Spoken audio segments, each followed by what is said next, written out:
Welcome back to the channel. We're listing 10 ways Meg and Harry exploited the royal family. Number 10, media. Diving into number 10, do we really need to talk about the many times this couple has brought up the royal family after stepping down? Meg and Harry managed to get a whole lot of attention after their announcement to move out of the palace, which eventually led them to stepping down. Now, obviously the British media does not take this news lightly, with many outlets creating stories not supporting the royals or their decision. And then they dropped the CBS special with Oprah, which caused a whole lot of controversy.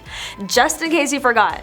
But that wasn't even the best part. From claims that Meg and Harry got married before the televised wedding, to Harry saying they were cut off financially from his dad, King Charles, the messy interview just got messier for the Sussexes. I think the most mind-blowing part about all of this was all the lying they had done to push the victim agenda.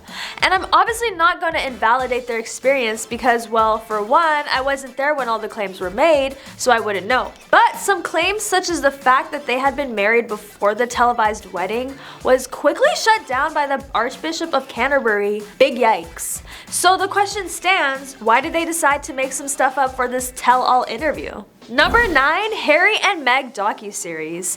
Since the backlash from the interview didn't seem to do anything to Harry and Meg, it was followed by this tell-all docuseries that dives into the personal lives of the couple and their experiences at the royal castle, which they felt was mandatory to share with the rest of the world. And just to be clear, this caused just as much, if not more, backlash, with more people questioning why the couple keeps sharing all these personal stories after claiming they want to keep their personal lives away from the media attention. Many people have questioned if this couple decided to drop this Netflix miniseries to make extra cash, since it doesn't seem the royal inheritances is enough to keep their family stable. And what would be better than milking the story of the royal family and exposing them for money? Obviously, the royal family did not appreciate these attempts from the couple to bring them more attention while trying to give them a bad rep, but to be fair, the couple themselves don't have the greatest reputation among many people. It's all subjective. And then of course, Harry targeted the British media and their attempts to exploit the royal family.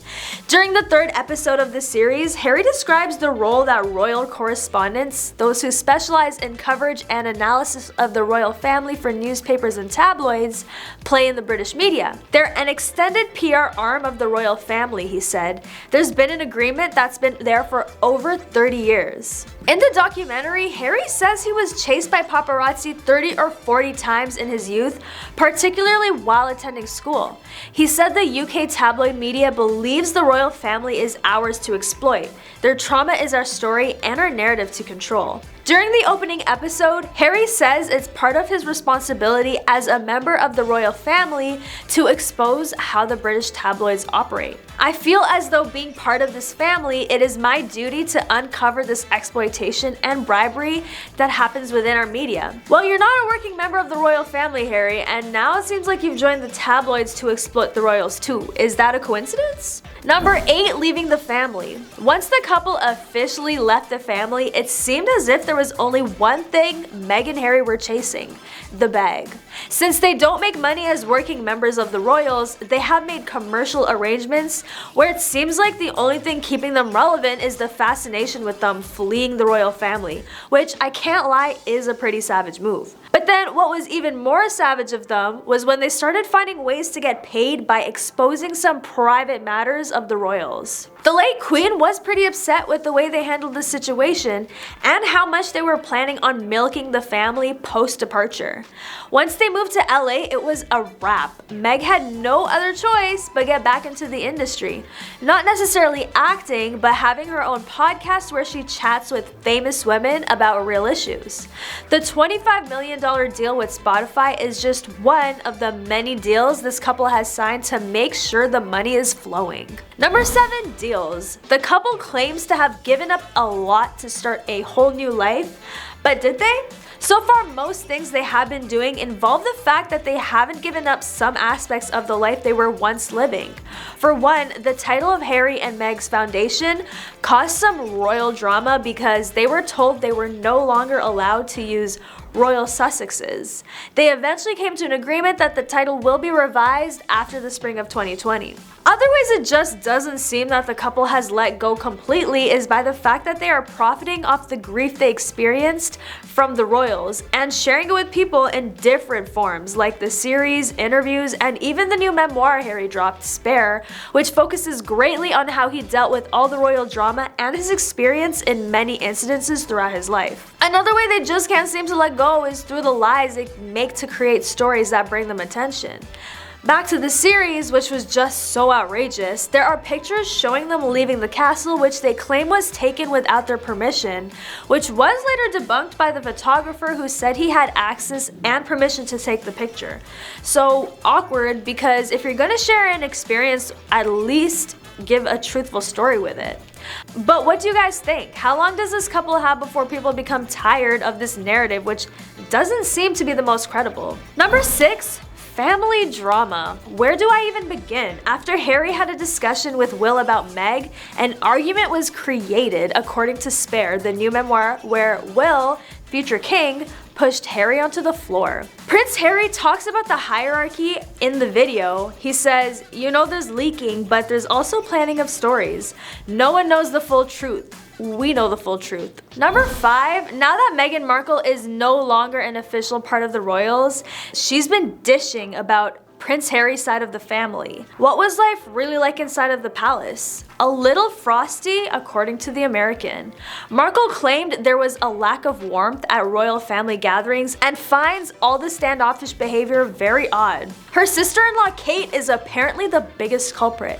As an American, Meg can't wrap her head around the fact that no one hugs. Am I the only one who doesn't think it's that big a deal? Even during the docuseries, when Meg was talking about when Will and Kate came over, they weren't huggers, but that should be fine and not something to make a big deal out of. According to her, it's obvious that Kate and William do not approve of their choices, and that you could cut the tension with a knife. Rumors of a rift between the two duchesses have been dogging the royal family for some time.